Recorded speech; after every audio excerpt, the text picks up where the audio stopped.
Charlie Durham with Vista Live. And I'm Max Tullio. On this episode, we will be reviewing Ben Affleck's new thriller, Argo, starring Ben Affleck, Alan Arkin, and John Goodman. Take a look for yourself here.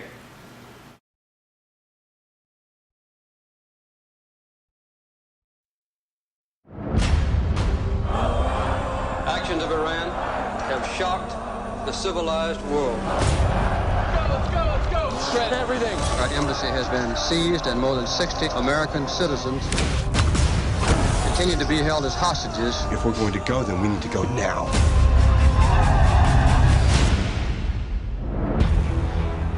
What happened? 6 of the hostages went out a back exit. Where are they? The Canadian ambassador's house. You got Revolutionary Guards going door to door. These people die. They die badly. White House? Who wants the 6 of them out? What we like for this are bicycles. Deliver the 6 bikes, provide them with maps. Or you could just send in training wheels and meet them at the border with Gatorade. It's gonna take a miracle to get them out. Buddy man, what are we watching? I got an idea. They're a Canadian film crew for a science fiction movie. I fly into Tehran. We all fly out together as a film crew. I need you to help me make a fake movie. So you want to come to Hollywood and act like a big shot without actually doing anything? Yeah. You'll fit right in. You need a script? Argo, science fantasy adventure. Moonscape, Mars, desert. They need an exotic location to shoot. You need a producer. If I'm doing a fake movie, it's going to be a fake hit. You don't have a better bad idea than this? This is the best bad idea we have, sir. By far. You have 72 hours to get them out. They're getting a visitor. You gotten people out this way before? No. You're asking us to trust you with our lives. This is what I do, and I've never left anyone behind. I know who they are and they know they're hiding out. It's over, Tommy. If they stay here, they will be taken. Probably not alive. We're responsible for these people. I'm responsible.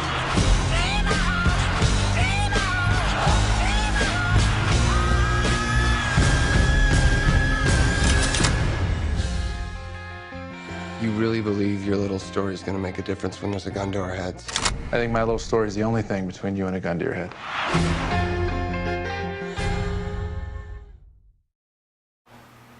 Despite that thrilling trailer, the film comes off as just adequate, with the middle parts lagging and dragging along as you wait for something more interesting to happen.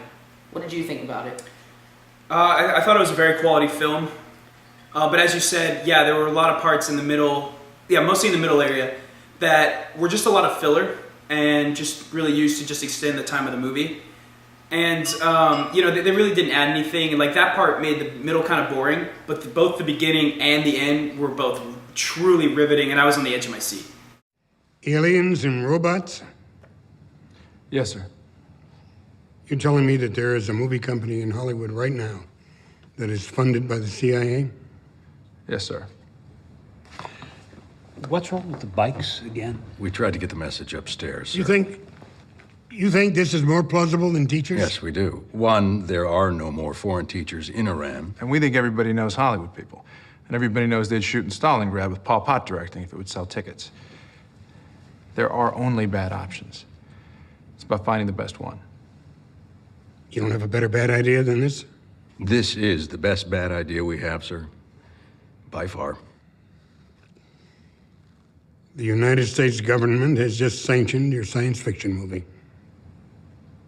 Thank you, sir. Another thing that interested me, and I know there's a lot of people that are interested in this stuff, is that it was actually a true story. And that's really cool to think of because it's like something that you can connect with. It's a part of our history. You know, as Americans, this hostage situation in Iran that went on during the early 80s and late 90s, or late 70s was like, a very important part of our history.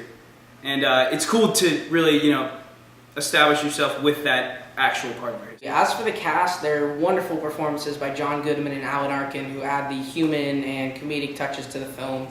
And Ben Affleck is supported by 6 or 7 actors in the Irani hostage scenes who are capable, but you don't get much from them. They're not developed, so they seem not important to you. They're mostly pawns used for Affleck's character.